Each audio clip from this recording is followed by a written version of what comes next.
Sadly, when we look within the closer circles, smaller circles of Salafiyah, you'll see that similar behavior, that behavioral extremism, which isn't the same as ideological extremism, as you know from my PhD, but behavioral extremism, which is subjective, you'll see that amongst cult members. As you know, I refer to them as the Abu Khadija, it's a Salafi publication. Oh, you know, I'm not shy to speak. I hope that's not causing you any problems with me speaking openly in this way. No. I want you to, this is unleashed. No, mashallah. So that's a similar behavior and a similar parallel to the Takfiris. It's one step removed. In that their dawah is to themselves and they believe they are the only Salafis. And one of the reasons we see this, Khalid, any talented individual who's graduated or studied and is articulate and has the respect of the scholars, if he or she does not embrace or engage with the cult, they embark upon a campaign of disparagement. Look at Sheikh Tahir White. Look at Mohammed Mufti Munir. Look at Sheikh Abu Usama. Let's look before that at Dr. Abu Amina Bilal Phillips. Let's look before that at Sheikh Suhaib Hassan. And I will mention Sheikh Suhaib Hassan. Why? Because I heard when I sat in Sheikh Abdul Muslim Al-Abad's home in 2003, him referencing Sheikh Suhaib. And one of the cult members who graduated from Medina at the time was in that sitting. And he tried to say something disparaging about Sheikh Suhaib or cast doubt on him when Sheikh Abdul Muslim had said, refer to him, he's the scholar in the UK. And he shut him down immediately. Sheikh Abdul Muslim Abad shut this individual down immediately. I won't mention the individual's name because he hasn't put himself out there like that. He's one of the quieter ones in Jeddah, but he weaves his web according to their instructions. But that happened then. Also, we know that Sheikh bin Baz, rahimahullah, was the one who'd instructed Sheikh Suhaib first to go to Africa and then to go to the UK. So when you've got such endorsement, and when Sheikh Suhaib used to come over for Hajj, Sheikh bin Baz, when he was visiting Makkah, would make a beeline to the hotel or the camp where Sheikh Suhaib was. But yet we have upstarts disparaging and bringing down the repute of someone who are kibar endorsed. And that statement that became prevalent amongst some of their scholars, our scholars as well, if you like, that we know their hal and their situation better than the kibar and such like. I'm bringing that because that's something they started using. Okay, we saw this problem with them from years before. Then my question would be, well, you were with Sheikh Mohammed bin Hadi for 20 years. So how come you didn't see any problems or issues that you're ascribing now to Sheikh Mohammed bin Hadi? And this is not in defense of Sheikh Mohammed bin Hadi, but it shows the double standard there that all of them in this mess, this little circle of mess that they're in, are involved and entangled with. That it's almost a cannibalism that's taking place amongst them, because the principles that they say they're adhering to, we realize are not principles when it comes to them being applied to themselves. Such is the contradiction and sense of denialism amongst the cult and its cult followers, which is very unfortunate. And I continually refer to the cult because the damage that they've caused amongst Salafis in the West are unparalleled. They are unparalleled. And when I did the night shift with our brothers a few years ago, one of the things I likened this to, what they've done in some of the Salafi communities, was an ideological equivalent to the destruction that was wrought by crack when it was introduced into the black communities. SubhanAllah. Because you had, for example, I'm aware of how the Nation of Islam was predominant in America amongst the older generations. And then, alhamdulillah, they came away from that. Some went with Warisdi Muhammad and he'd broken away from his father. But then you had a contingent that recognized Salafiyah, came upon Salafiyah. We had Abu Muslima and individuals like that moving forward, Dawud Adib and the others. Whatever mistakes or faults are there, may Allah forgive them for them. But they were not on a methodology as corrupted as this cult are now. And they were not on a methodology of division and destruction. This cult has not built anything except their own empire. There are no communities that are built, actual communities that are built in the same way that we saw communities being built by Brixton, by other American communities in that instance there. Yet they may say we've got these satellites around the country. You only have to look at these satellites and see the deference they give to Abu Khadija, the financial supplies that they're giving in that particular direction as well. They are the Muslim equivalent on a micro scale, microcosmic scale to the Nation of Islam. Nation of Islam weren't Muslim, we have no doubt about that. But in Islam, within the people of Sunnah, this cult are that equivalent. They are that equivalent. I have no doubt about that. And I want to paint a picture on why I draw those parallels. Yeah, please do, because you pulled out your sword, doctor. Yeah, let's hear why you're sharpening it. Inshallah, inshallah. So, for example, we look and we see with Nation of Islam, they had at the top Fard Muhammad, okay, this mystical figure that only Elijah Muhammad, who called himself a messenger, had that access to. Now, I want to be very careful when I draw the parallels now. At that level, you've got those equating Sheikh Rabi'. Yeah. Right, Hafidahullah, okay, our Sheikh. Now, I'm not putting him on the figure of deity. I'm putting him on that being removed from those who can access him, okay? Then when you come down with the Nation of Islam now, you have Elijah Muhammad, okay? This voice. I spoke to the messenger, I'm the messenger, and he gave all the guidance and he built the empire and everyone was giving deference. He had his foot soldiers, including Malcolm X at one particular time. You come down from Sheikh Rabi' within a Western context now, you have Abu Khadija, Abdul Wahid Alam, the head of the Abu Khadijites. I won't say madkalism because that's an insult and it's a derogatory term, and I don't accept that term. Abu Khadija, when he emerged in 96, around that time, this is when the beginning of the end of the unity that we were trying to maintain after the demise of Jimas began, okay? Because Abu Hakim, Yusuf Bowers, Abu Talha, who left him, as you know, before he died, rahimahullah, we were all together. When Abu Khadija came into the mix, is when this, and his cousin, Amjad Rafiq, is when the disintegration started to take place. Amjad Rafiq came in a few years earlier. He was at Essex University. They used to call him Maududi, and he came in amongst the Jimas lot. Abu Khadija was not Salafi in the early 90s. Let's be very clear on that. He was on a Hadi vibe. His name, Abu Khadija, his wife, Khadija, his ex-wife, comes from Bosnia.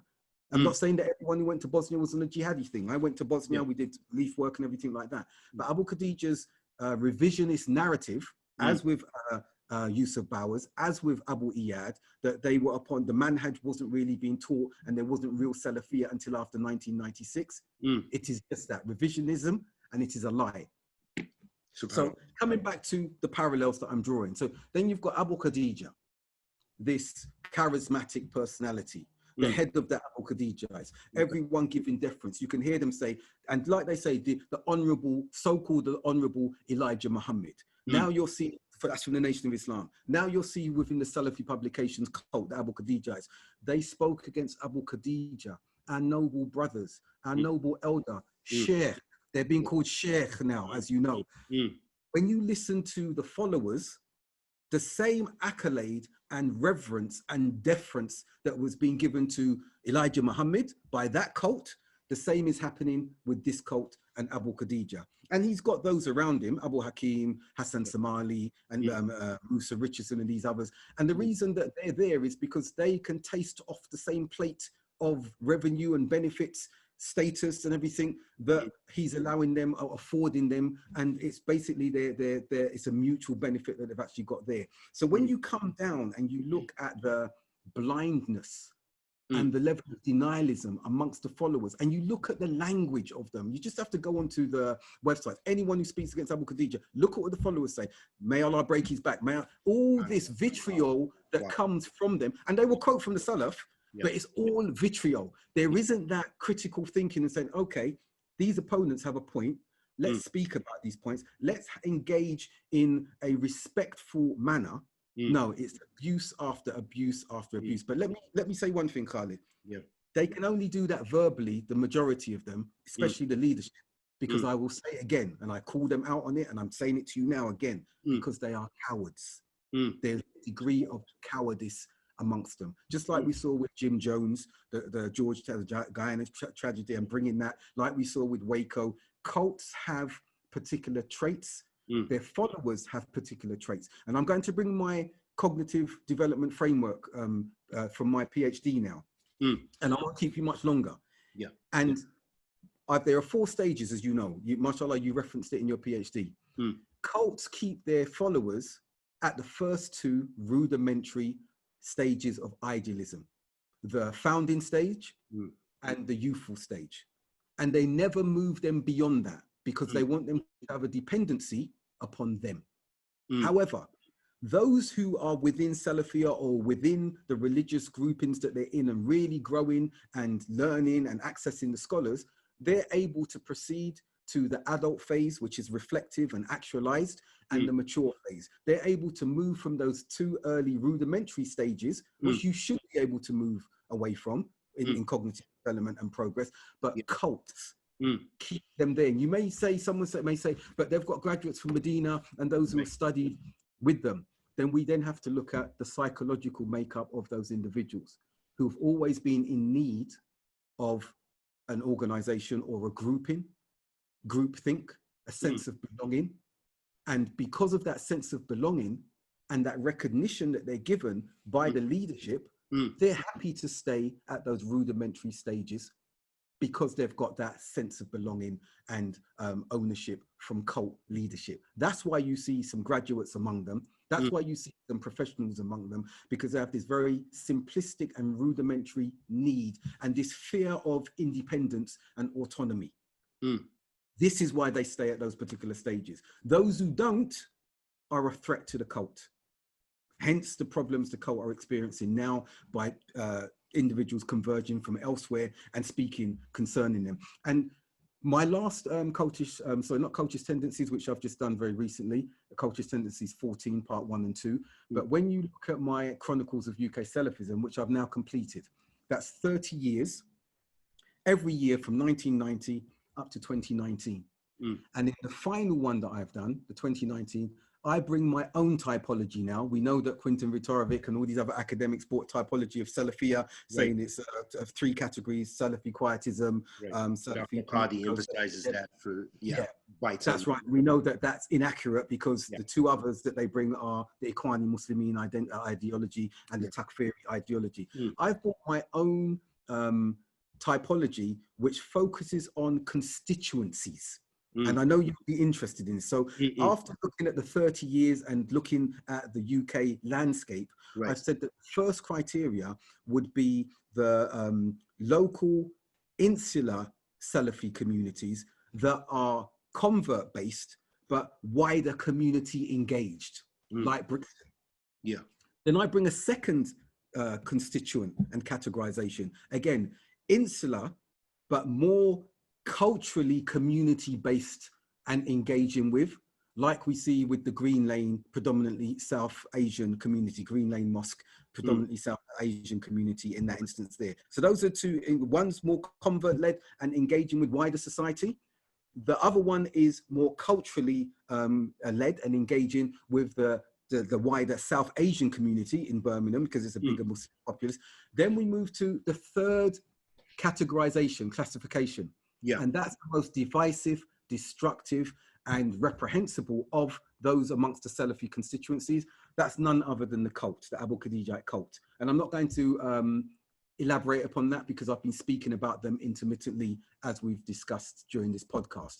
The 4th criteria, which I think is a refreshing development, is those Salafis, 2nd, 3rd generation, and established Salafis like ourselves, who are now, with a small s, who are amongst the mainstream populace of Muslims. And that's the biggest groundswell.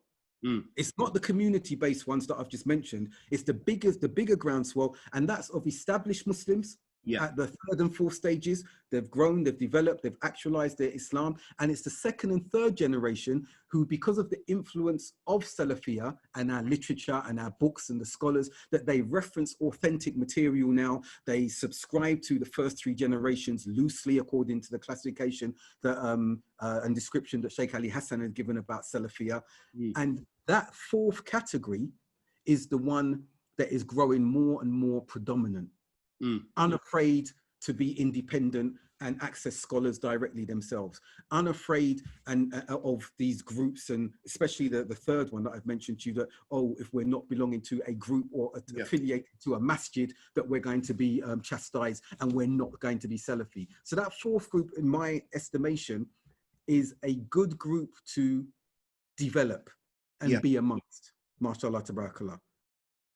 And when you look at their stages of development, and I'll conclude on this, when you look at their stages of development, the first constituency, the convert-led constituency, if they continue to have that blind deference that we cannot move forward in anything socio-culturally, socio-politically, and socio-religiously not so much because we need to be attached to our scholars, but if they cannot move forward in that instance and they're always waiting for scholars to come back, then they will remain at the first two stages of my cognitive framework.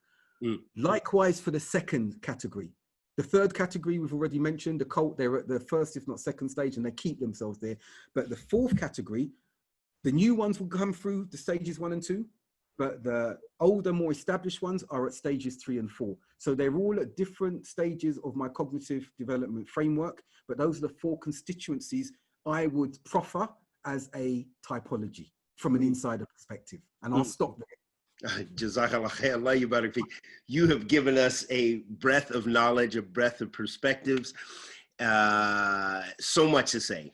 My time is definitely running short, but I want to end with this because it went a little bit in a different direction than I intended, but alhamdulillah, this was your forum, and jazakallah khairan for the definitely knowledge-based, analytical framework that you've given and offered, and historical, we could just go on and on. Anyhow, what I want to say is, because you've opened those doors, let me ask you, because I have my own thoughts about some of these issues.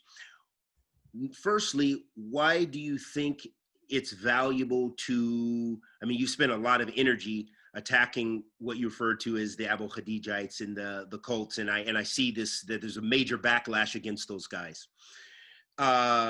What I fear with putting all this energy and emphasis, and what I see a lot of people really going hard in the paint against these guys, I fear that for one, that it takes away from Salafism. Not that they're the representatives of Salafism, but there's a lot of people who come out of the woodworks to capitalize on this and say, hey, see, we told you Salafiyya is false. There's, what's the guy in the UK who's a professor, the Sufi, maybe in...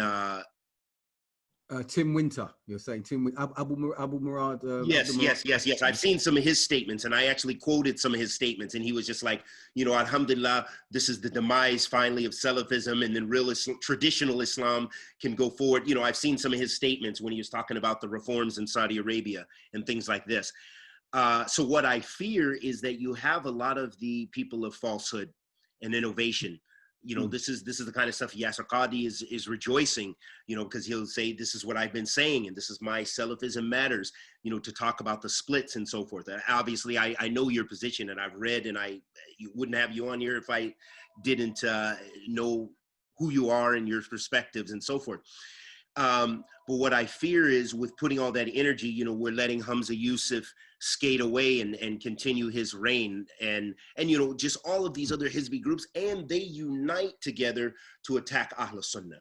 So, I feel it feeds them, and these people, regardless of whatever our various perspectives on Salafi publications and so forth, I feel to a degree that they are closer to us than some of these other groups.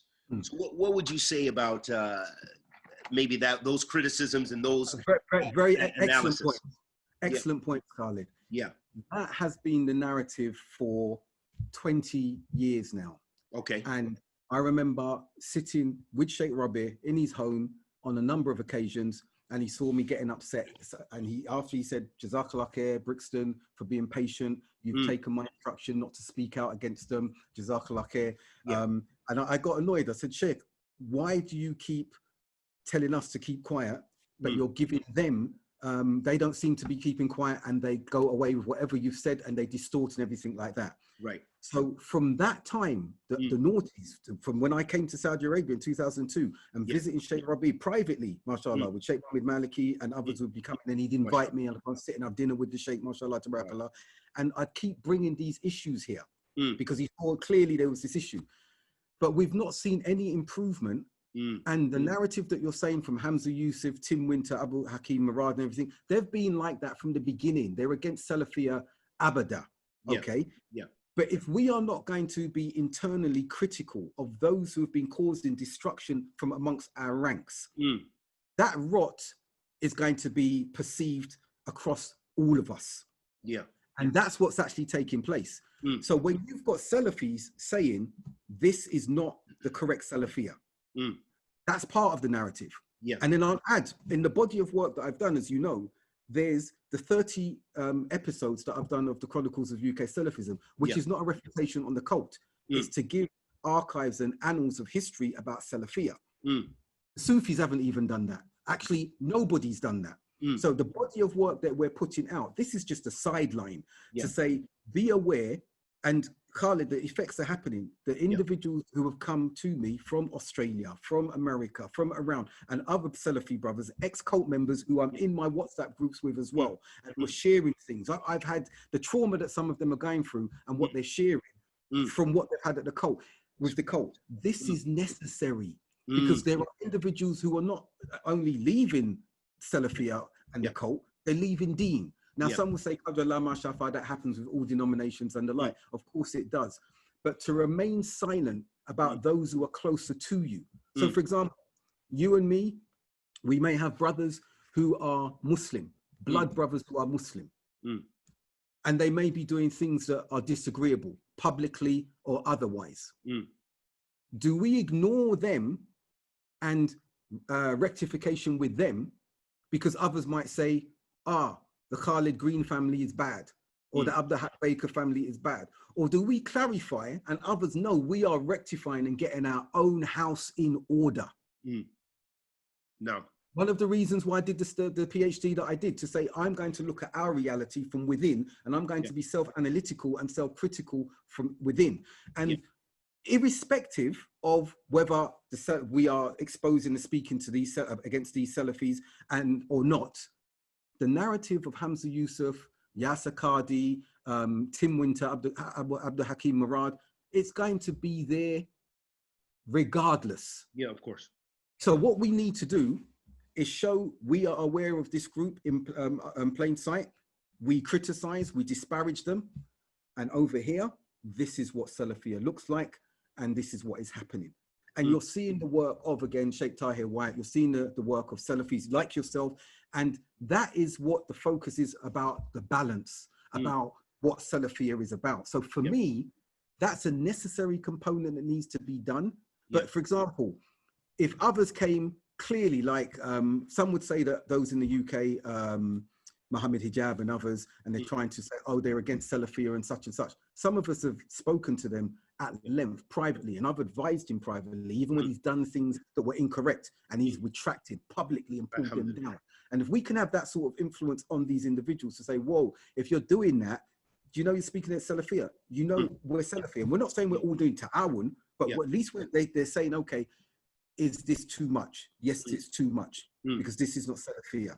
And if you're going to be talking against this group, you need to promote and highlight what Salafiyah actually is in that instance, whether they're Salafi or not. The fact that we've got that narrative amongst some in the mainstream, whether they're Salafi or not, is very important.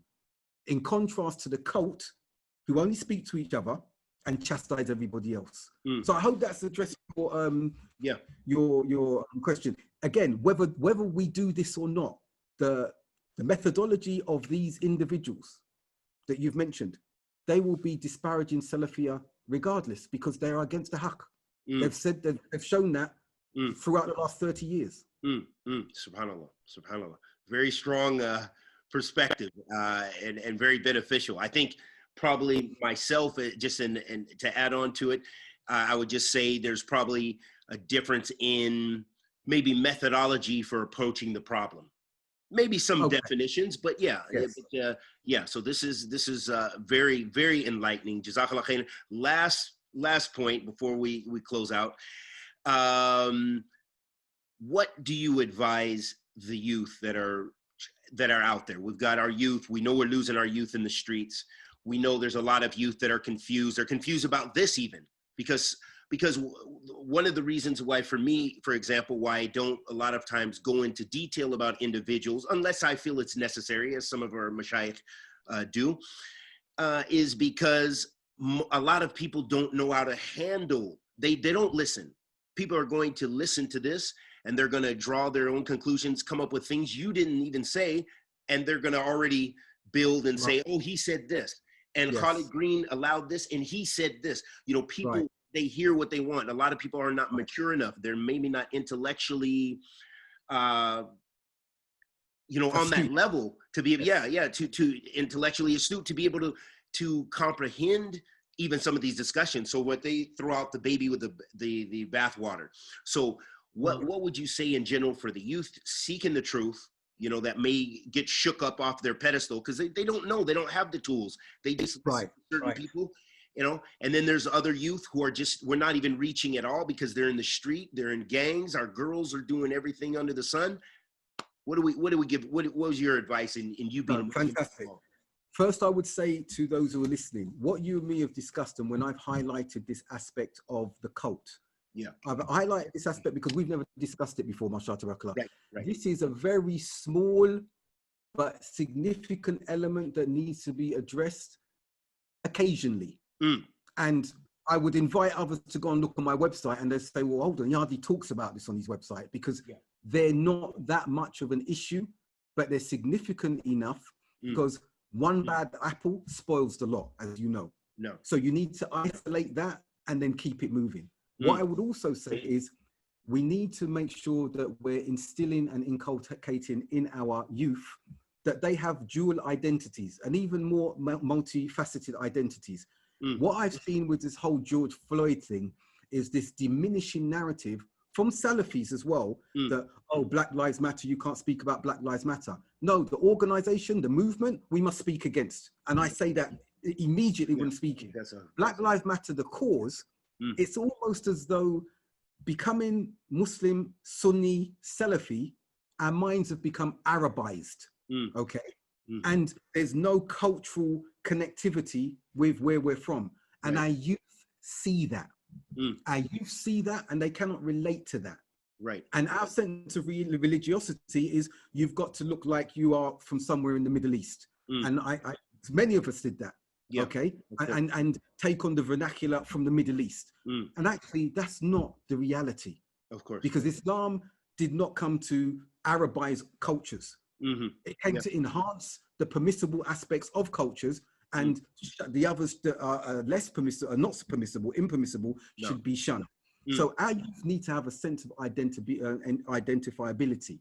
We don't speak about Black excellence because then there's the accusation of nationalism. And as you can see, I did the series and I'm still doing it on To the Moon and Black, where I'm speaking about the environments that we live in, structural racism, systemic racism. I'm talking about the racism we face as Muslims from the more predominant communities, the South Asians and the Arabs. And I'm talking about a sense of Black excellence, looking at our history, because as we know, our history did not start with slavery. It was interrupted by it. Our history predates slavery. The first Muslim civilization outside of Arabia was Africa, Abyssinia, a great kingdom that took in the first immigrants in that instance. These things are not spoken about. Where the tokenistic references to Bilal, we need to extend beyond that. Bilal was part of that great, he descended from that Abyssinian heritage via his mother's lineage and everything. So this needs to be taught, and a sense of pride and belonging needs to be instilled in our youth who are on the street.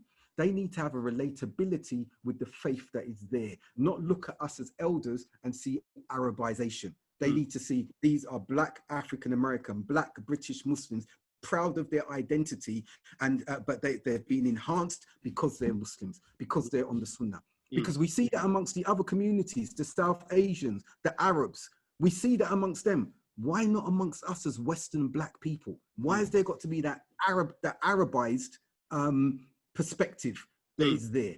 Why? And some will come back and say, oh, how can he say this? This is wrong. Da, da, da, da, da, da. Then I say, we are in a sense of denialism that needs to, those shackles need to be removed. We didn't come from being duped and oppressed by a white racist systemic system to now jump into the fire of Arabization, South Asian culture. And I'm not frowning upon these cultures. What I'm saying is that we don't eschew one to adopt another.